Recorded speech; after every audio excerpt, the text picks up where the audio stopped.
Hey man, what's up? Hey, what's up, man? So I got another review for a camera. It's the Sony Venice. It's the new Sony flagship camera. Why? Because the people want it. The people? Well, one guy said on Instagram that it might be cool to do. But that means I have to do it. But I'm stuck again. I don't know what to do. I feel like they're getting kind of stale. Camera reviews can go a lot of different ways. I just don't know what to do with this one. Well, what's popular right now? You could try a new take on an unboxing video. Hey, so today we have a pretty cool unboxing for you guys. We're just gonna look in here. What's in the box? What's in the box? What's in the box? Oh, it's the new Sony Venice camera. That's cool. Yeah, so that's what's in there. Okay. I'm not sure that would work for me. What about a really technical video where you just dig into the camera and stuff? Now let's talk scopes. In the waveform, we can see the exact exposure of our Sony Venice image. Moving on to the parade, we can check the red, green, and blue values of the color and dissect the exact dynamic range and colorimetry of the Sony Venice. Now let's pull up a calculator. Nah, I think I just end up confusing myself. What about playing with the James Cameron stuff? He's shooting the new Avatar on the Sony Venice, right? Oh yeah, that could work. That could actually work. Okay, so this is what we're shooting with the Sony Venice, and this is what we're getting. Whoa. I don't know how this camera even does this. This is amazing. Yeah, I don't think that's gonna work. Huh? Wait, how did you know what I just imagined? I think I'm just gonna do a regular review again. Yeah, that's probably best. Just don't ramble so much this time. Oh yeah, I'll try not to. Yeah, I'm just, I'm gonna start with an overview of the camera. I'm gonna go into the specs. I'll talk about the settings a little bit. I'll talk about the films we worked on. Then I'll probably go into the color science. And are you there? Hello? Oh man, he hung up a while ago. Let's start the review.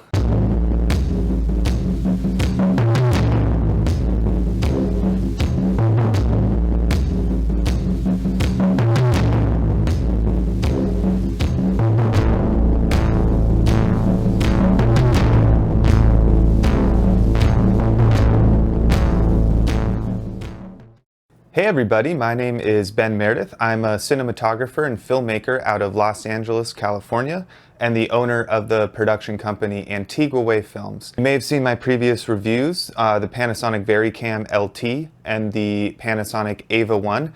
Today we have something pretty special. It's the new Sony Venice. That's right. We got our hands on it. We also were able to pair it with the Atlas Lens Co. Orion Anamorphics and the Tokina Cinema Vista primes.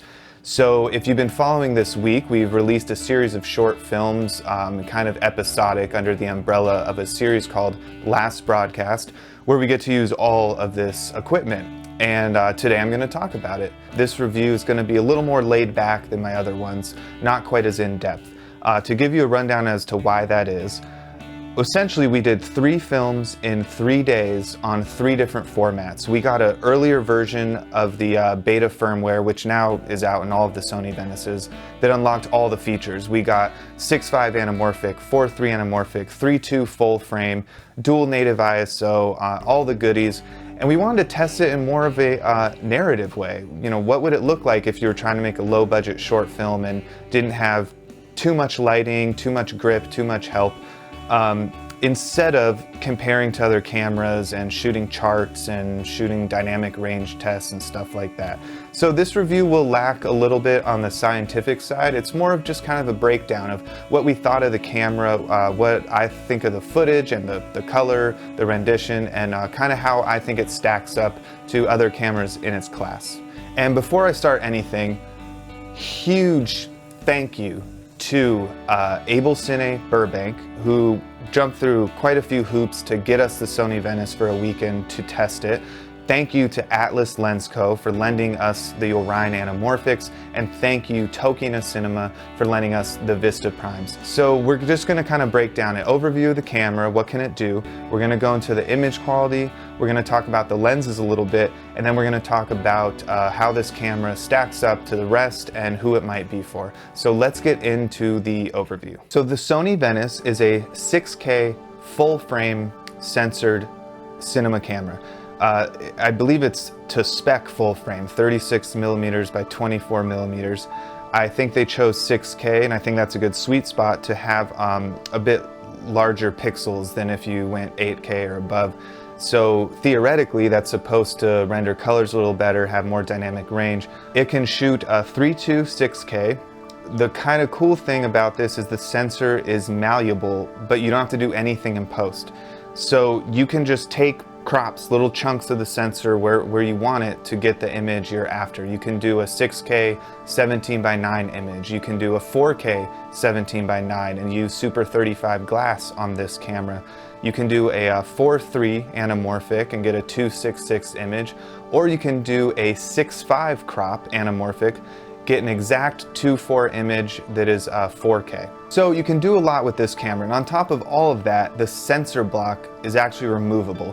Obviously we didn't do that, there's no reason to, but theoretically down the line, you get a new sensor block, maybe a high speed, maybe an 8K one will come, who knows, but the option is pretty cool. Kind of makes this camera future-proof and really sets it as the flagship for Sony. Other cool thing this camera can do is more on the codec side. It shoots in new versions of XO-CN, which is the ST and the LT versions, which take up way less space than uncompressed RAW. We shot all of our films on XO-CN LT, and I think it ate up as much data as something like the lower end of ProRes formats would. Really important and really cool to have. Easy workflow, put it right into your computer. You can edit online if you have a powerful enough system. Mine's not even that powerful, and I was breezing through the 6K stuff.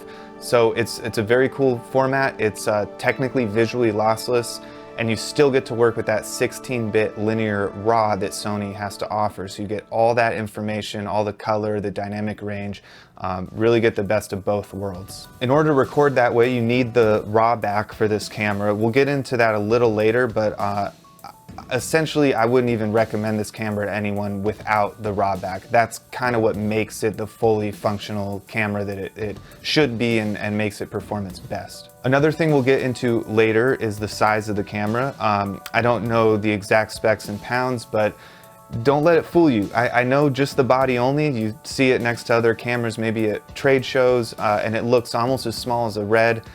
It's built like a tank. It's pretty heavy, and once it's built out, you need the right support to operate it properly. Right now, let's look really quick at the menu system. If you want to jump ahead a few minutes and get to the image quality, go for it, but Sony did a pretty cool thing with their menu this time around. It is not the typical Sony menu you would expect. It is very easy to use, very intuitive. Let's take a look at what it does. All right, so you have your RAW back, room for 2 cards, and then you can record proxies inside the actual body. This is the operator side of the camera. You got user functions, you have access to clips. This is really just your basic functionality if you want to get through things really quick. So exposure index, white balance, frame rates, shutter angle, really easy to go through, super fast to switch. It only takes seconds to breeze through these menus, and then you got a record button. Other side of the camera, this is the AC side. This is where it gets a little more in depth. This is where you can really dig into the media. Showing this real quick because I thought it was kind of a cool way to format cards. You press down on both buttons and hold. Anyway, this is where you can, like I said, dig into the menus deeper and go through all of your project settings. So you can change the crop of the sensor you're going to use. You can go all the way to 2K up to 6K. We were shooting 4K 4.3 for this shoot, 24 frames per second. You choose your color space. They offer the S-Log3 Cine Gamut, which is what we used. This is where you can choose your RAW recording options for the RAW back. If you'd like, you can choose the S/S cards for proxies. This is where you can handle monitoring out, audio, general information. Project details is where you can access everything really quickly, including, and this took a little bit to find, so I want to show everybody, this is where you can change the dual ISO. This is where you can change the base, so 500 or 2500. And then you have your really quick access points in the 3 buttons up top and 3 below. So you can change your shutter angle, your exposure, your ND. This has 8 stops, all in 1 stop increments up to 2.4, which is very, very great. No color shifts, lifesaver. You can change the look that you're outputting, the white balance, access your clips. You can also assign user buttons, and again, this also has a big record button. So that's a really quick and dirty rundown of the menu, but as you can see, they've taken a note from the Arri Alexa. VariCam did the same thing. A lot of cameras are adopting this kind of menu system. It's easy, it's quick, people are used to it, and it works really well. All right, let's get into the good stuff. Let's get into the image quality of this camera. If you have not seen the shorts, definitely click the links below. One was shot by my brother Paul, the other by my good friend Vin, and one was handled by myself, but I got a lot of help because I'm not a director by trade. But definitely check them out. All 3 were shot in different formats. 3.2, 6K, the full frame of this sensor, kind of a IMAX frame. One was shot in 4.3 anamorphic, even with an additional little crop to give it a 2:7:6 aspect ratio. The other was a traditional 6.5 2.40 image shot anamorphically as well. If you don't have enough time, I put together some clips for you guys. So let's go through a little rundown of the overall images that we captured and the image quality of this camera before we talk about it.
So overall, quick opinion, phenomenal image.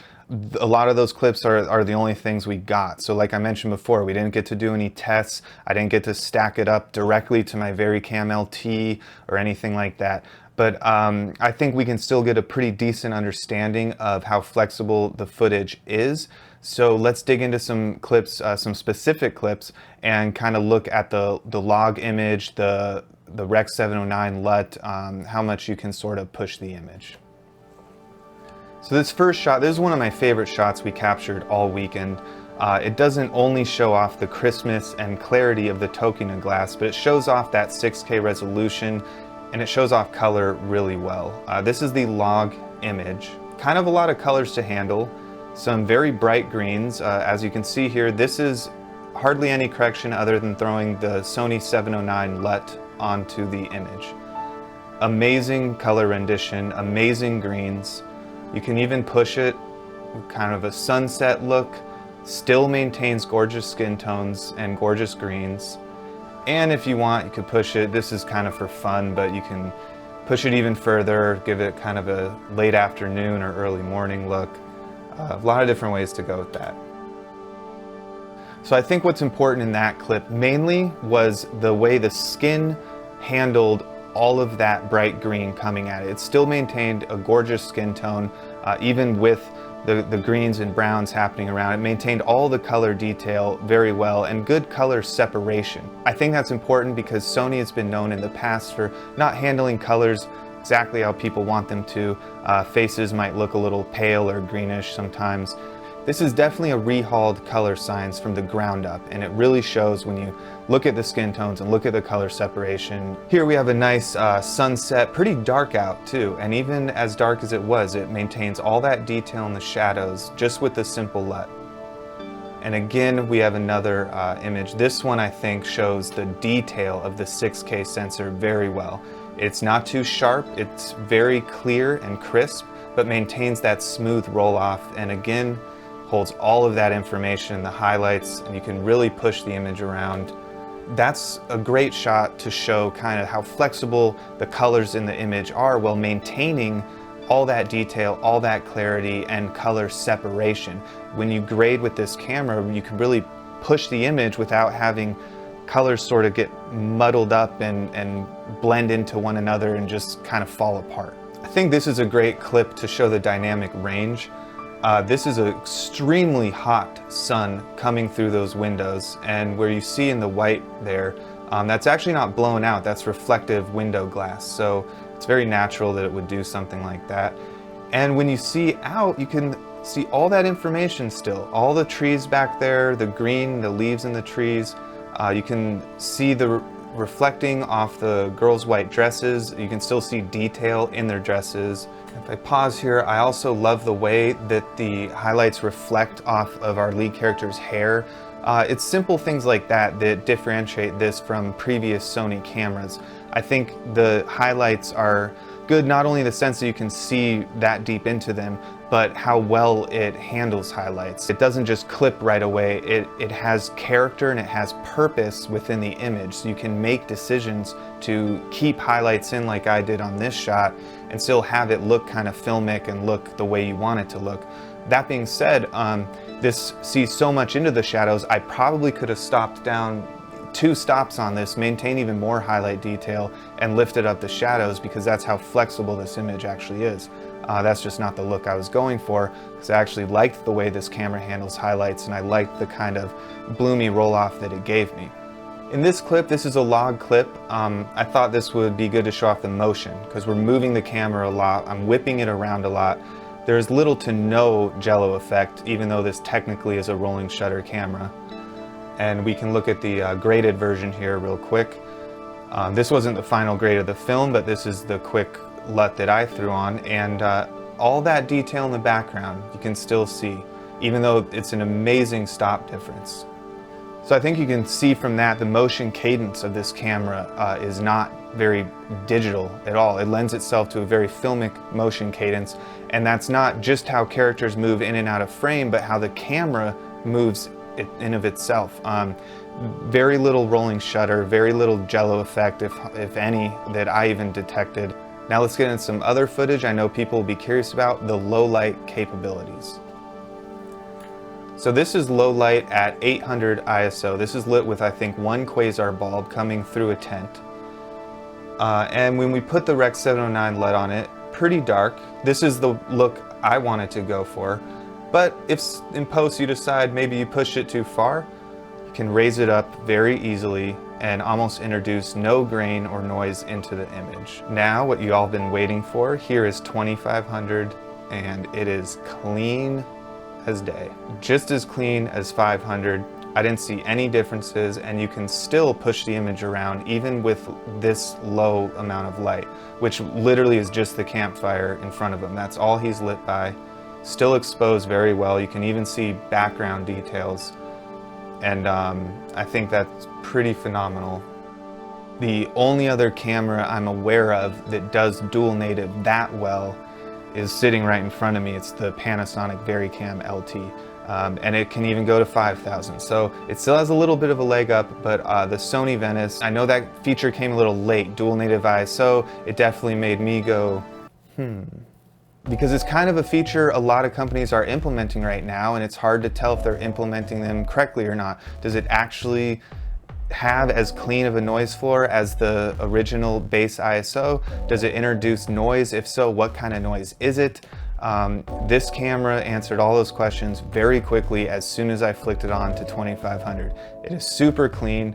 It still maintains wonderful color, no noise. I'd have no problem shooting something on 2500 and being comfortable with it sitting there.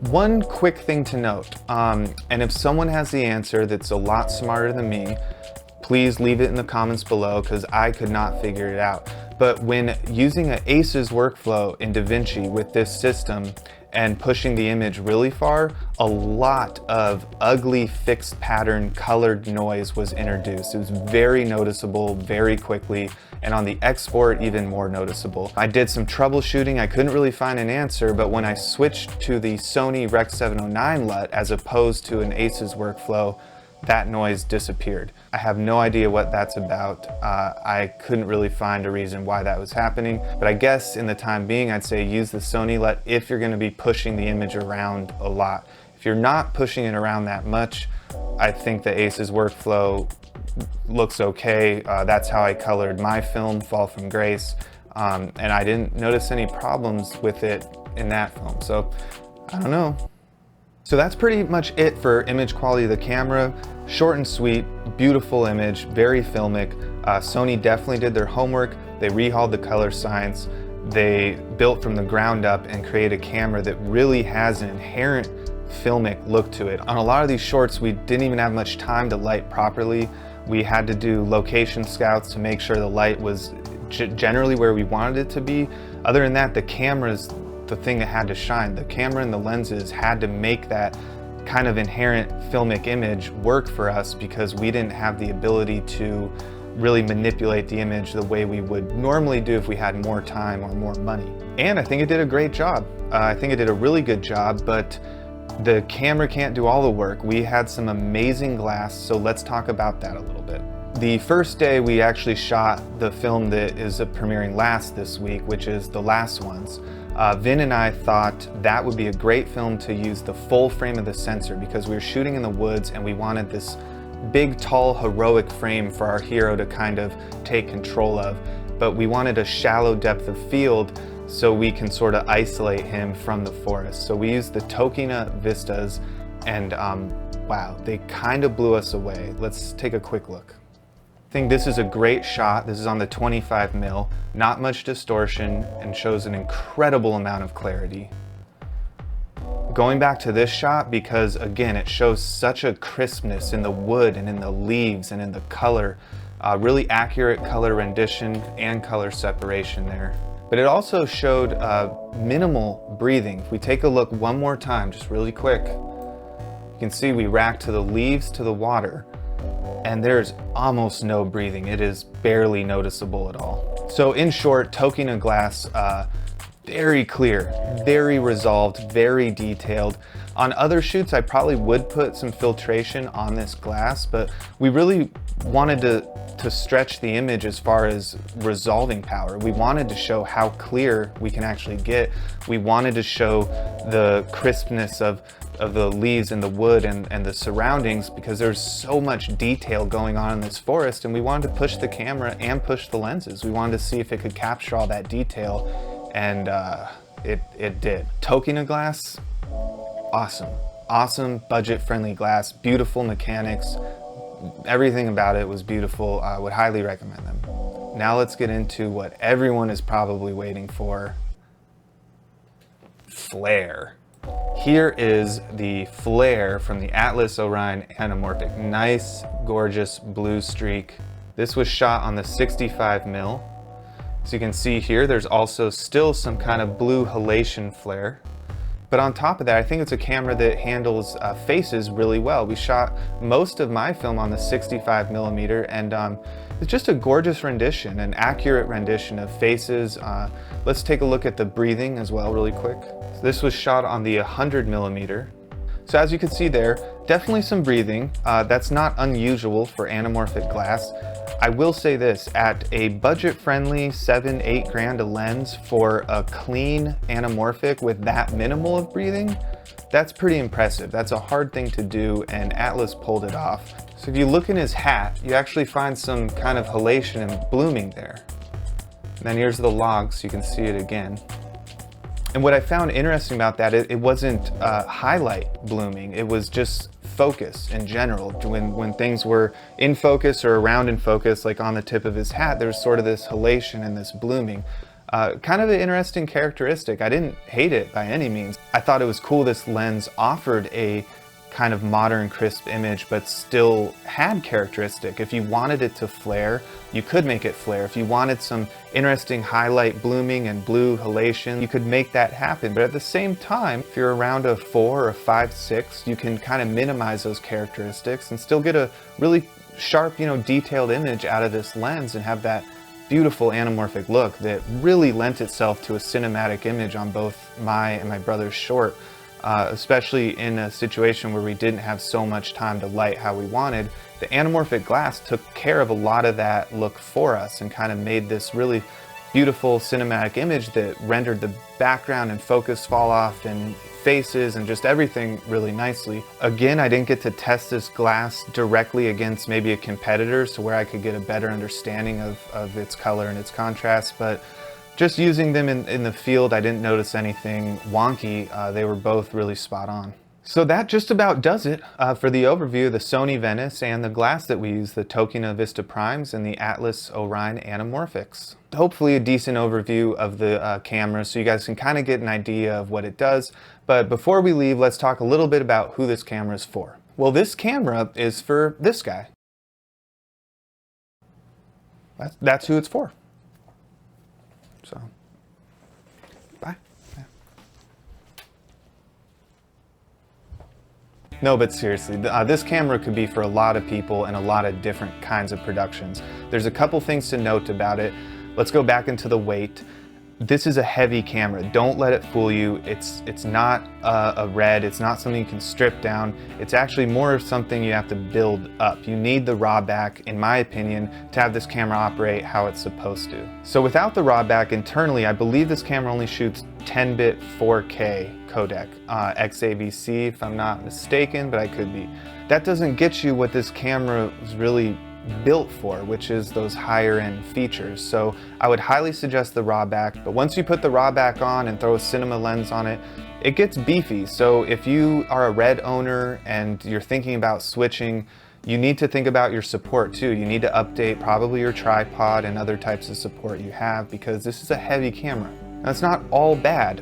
It actually sits really well and very balanced on the shoulder. Other thing to note about this camera, it does like having more people around it. You can tell just by the way it's laid out. You can tell by the operator's menu and the AC menu. So just keep that in mind. It's really heavy. It does like having more people tend to it. It's not the ideal owner-op camera, but if you wanted it to be, the price point is kind of there to make that realistic. The fact that you can remove the PL mount and it's an E mount underneath is a kind of a big deal. That means you can pretty much throw any glass on this. So you could go shoot, corporate gigs or marketing gigs with a 4K internal 10-bit codec, keep the camera kind of small, and then you can beef the camera out for bigger things like music videos or narrative or commercial work. I can see it fitting in the owner-op category, but it's still, a bit heavier of a camera and kind of built to be more like a on-set camera and have multiple people tend to it and operate it. Super quick thing, this camera eats batteries. It sucks them up faster than any system I've ever used. We were using mostly 150s on it, and I think it would last like just a hair over an hour. For comparison purposes, my VERICAM LT on a 150 will last over 3 hours. So the Venice is very power hungry, but that's kind of to be expected considering what it does. The fact that it comes in at I think around 42,000 for the body, and an Alexa LF I think is somewhere around 100,000. Red Monster is around 55,000. It's a really competitive price. For what this camera does, that's actually an extremely fair price. I think it's priced well against its competitors, and I think it performs just as good, if not better than them in a lot of areas. So it's a very interesting camera to look at. It's kind of the new kid on the block, but I personally think it's gonna make some waves. I think a lot of people and a lot of DPs, some already have, are going to move over to this system and kind of keep it as their main workhorse, just considering the flexibility the camera and the sensor offer, while it maintains this really beautiful filmic look that DPs tend to be attracted to.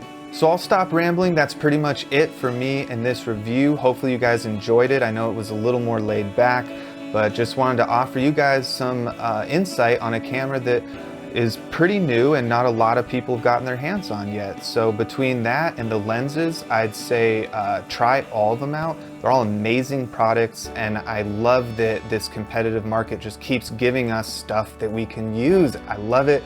Give us more. Give us a full frame VERICAM sensor. Play around with it, test it if you can, find out for yourself, and happy shooting.